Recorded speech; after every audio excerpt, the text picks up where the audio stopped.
50-50. So, 50-50. yeah, doing the delivery and also doing what it takes to bring in the business. Oh, brilliant. Okay. Well, leading on to the marketing thing, because obviously you're known for releasing your book, Niche Marketing for Coaches, and you spent a lot of time helping other coaches with their marketing because of your background in the sales and marketing aspect. What are some of the chronic mistakes that you see most coaches and therapists make when trying to build their business? Okay. One of the biggest mistakes I think that coaches make is thinking that people want to buy what they're offering. Right. And that might seem a little strange to say that, but you've got to look to the market to see what they actually want to be coached on. And just because you've learned how to do something doesn't mean that that's packaged in a way that people want to buy it. I like to think of it as like running a dinner party. Okay. You've been to a dinner party at some point, I would imagine, yeah? I have indeed, yes. Okay. For the first step in organising a dinner party, are you going to spend all your time working out what colour napkins to put on the table? Are you going to be working out exactly when to bring out the dessert and what sort of colour it is? You're saying yes, those would be the first things, or you're agreeing? Yes. Yes. No, the first thing you do when you're organising a dinner party is think about who you want around the table. Who do you want to invite to your party? And then once you've got an idea of the people you want to invite, what do? You ring them. And you say, are you free on this date?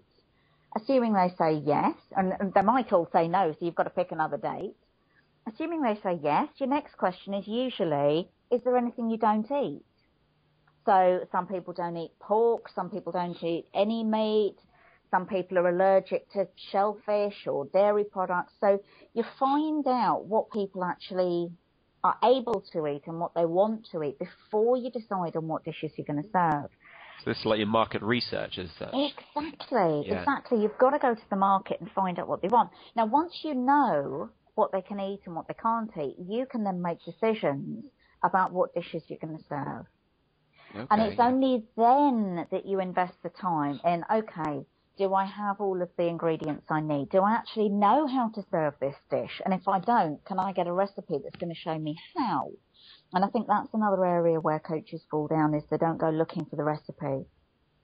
If they have no business experience, expecting to go out there and make a successful business without looking to somebody else for some guidance means that the chances of getting it right first time are very low. And that's where people blow all of their savings on trying to get a business off the ground that isn't what people want to eat, and they've got no idea how to cook it. So the first mistake is not understanding the market well enough to serve up something they want to eat, and the second mistake is not going for help. Not going to help, okay. Yeah. So there's some cases where they may have made it at some point. It's just that they kind of run out of money because they made these mistakes initially, and then they've got to a point where they might have to have left the coaching industry because they've literally just run out of money, rather than go and ask for help or see that these areas are their weakness as such that need to get looked at. Exactly, and don't get me wrong, there is good money to be made in coaching, and we're busy with coaching contracts all the time. It's about how you serve it up. Right, okay. It might be that somebody's serving, I don't know, they're trying to serve up veal, not realising that everybody around the dinner party really doesn't want to eat it. And they might push the food around their plate a little bit, have a couple of mouthfuls, and then afterwards say, oh, that wasn't really what I like, and then never come to yours for dinner again. And tell a lot of people that are not to come either. Yeah, exactly. And it's not that these people are bad coaches or bad chefs. It's just that they were cooking up the wrong thing for them. Okay.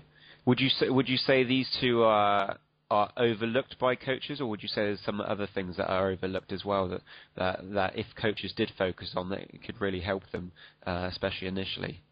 I think initially, when people have just come out of training, and they're full of enthusiasm, they're full of positive thinking, and yes, I can do it, and that's all I need to get me through.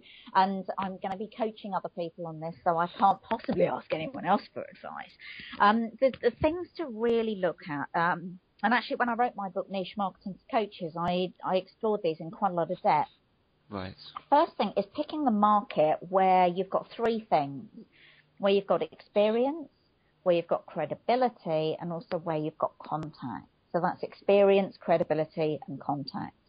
Now, with experience, you don't have to have walked in their shoes, but you do need to at least understand the environment that they're working in, or their situation. Right. With credibility, this is the extent to which people are going to take you seriously. Are you going to be the kind of person that someone who's got a problem like they've got is going to come to you for help? Now, if you haven't coached anyone already, there are things that you can do that will build up your credibility, and I explain all of that in Niche Marketing for Coaches. Contact is how easily you can reach this market. Would you be able to put an article in a magazine that they would all read? Is there somebody who sends out an email newsletter to people who are interested in this that you could piggyback on and put something in there? You have to be able to reach the people in your market. If we go back to the dinner party analogy, if you just moved into a new town and you hadn't made any friends yet, you would have to go out and make the friends in order to have people to come to your dinner party.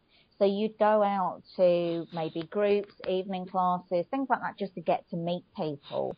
So go to places where they already have all the contacts there.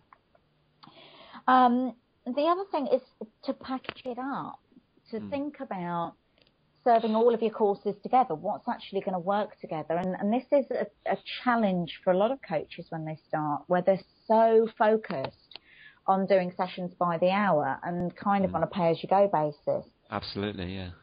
Put it into a package that's designed to achieve a certain outcome, and it's going to be much easier for people to buy into it. When it's by the hour, you'll get people who are nervous about how much it's going to cost them, because they'll be thinking, well, they're going to be like everybody else who charges by the hour. They're going to string this out to last as long as they possibly can, and I'm going to be in coaching for 2 years, seeing them every week. They don't know how many sessions they're going to need at the start, and there's no point asking someone at the beginning how many sessions they think they're going to need, because they don't know. They haven't got the experience. So you have to package it up in a way that makes sense to them, helps them to achieve their outcomes, and there's got a definite end point to it. They can continue if they want to, and if they still need the coaching, you can do that. But at least they know, right, I'm in for 3 months of this, I'm going to focus my attention on that. So by putting it into packages, you kind of filter out the people that may be looking for the session-by-session interaction. Yeah, and actually a lot of the power of coaching comes by about session 3, once you've really got to the nitty-gritty of things, and once they're starting to realise that they can make a difference to what's going on in their lives, and they've got the power back. If you are constantly seeing people for one session and sending them on their merry way, thinking, right, I've done it, I've fixed them, you could actually be doing them a disservice. You get some quick wins, but it's not going to help them to make changes that are really embedded, that are going to become lifelong habits. And you always got to think about that duty of care, and you know, having a session by session doesn't always fulfil that sometimes, as opposed to what packages can do. Yeah. Okay, so if we were to look at the area that you're working on, executive coaching, if someone doesn't have that corporate experience, is it going to be more of a long game type of situation to get that foot in the door, where they might need to find someone that's within that experience to get that credibility and contacts? Or should it be the case that, again, look at their strengths and maybe move away from executive coaching if they don't have that corporate experience? I think if we're talking about somebody who's just stepped out of a training course, certificate in hand, no corporate experience, and they want to go straight into executive coaching, it's not the path I would recommend. I would recommend that they build up a solid client base first and then move into it once they've proven themselves in that market. It is a very competitive marketplace, but once you've established yourself, it can be a very lucrative marketplace to be operating in, and you can make a big, big difference to organisations. If you're working with people who are management and above, changing their behaviour and getting them thinking more strategically, thinking about their own goals, has a ripple effect all the way through the business. So if you're going to be building up to going into executive coaching, firstly, go back through your CV and think about what you've done that's actually relevant and gives you credibility. Because there may be things that you've done in the past that are transferable. Think if you were going for a job interview for this kind of work, what would be the things you'd bring up in your interview that shows that you have some relevant experience? And you may need to package that differently. You may need to use different words to describe it so that people understand that this is relevant. So let's say somebody has worked in the public sector and they want to move into the commercial sector and go for like private companies. That all the terminology changes. You just need to adapt the language, and this all comes back to establishing rapport. And I like to think of marketing as a way of establishing rapport with people who haven't met you yet. Right. Okay. You've got to like put yourself in your client's shoes and think about what language they're going to be speaking. Use that same language. Use the same kind of tone of voice as them. You need to be able to understand these people. And this is why I say you do need to have some sort of experience in this market, because you need to be able to go out and talk to the people. Now, if you haven't got it and you still want to get into executive coaching, you've got to talk to as many people as you possibly can who are in that market. Try out different things, try different messages, different ways of talking about it. Also, coach as many people as you can, even for free, to get the confidence that you can work with these people. Tell them that you'd like to break into this market, and if they've had a good experience with the coaching, make sure they agree to give you a testimonial for it. Okay, yeah. And you can start to build up that portfolio before you start going into the market to go for paid work. You need to really have a proven track record to be paid at the corporate rates. And I think when you get to that CEO and managing director level, if it kind of oozes off you that you're not really comfortable in this environment or not really experienced in this environment, they'll be able to pick that out, and it would seriously affect your ongoing sessions, I imagine. Yeah, absolutely. And this is also a reason to think about what kind of coaching you want to do with them. Because if you're going in and saying, say, I'm a leadership coach, you'd better have some good experience in this. Yeah. If you're going in as, say, a stress management coach, you don't need to demonstrate the same kind of experience. All you need to demonstrate is that you've helped other people to de-stress. That's interesting, yeah. So you've got to think about your market first, and then the kinds of things you want to coach them on. If you were, say, a fitness coach, you wouldn't need to be able to stand up to scrutiny in the boardroom, because what you're working with them on is their fitness. Yes. If it's about communicating better with their spouse, well, yeah, it helps to understand the stresses and strains that they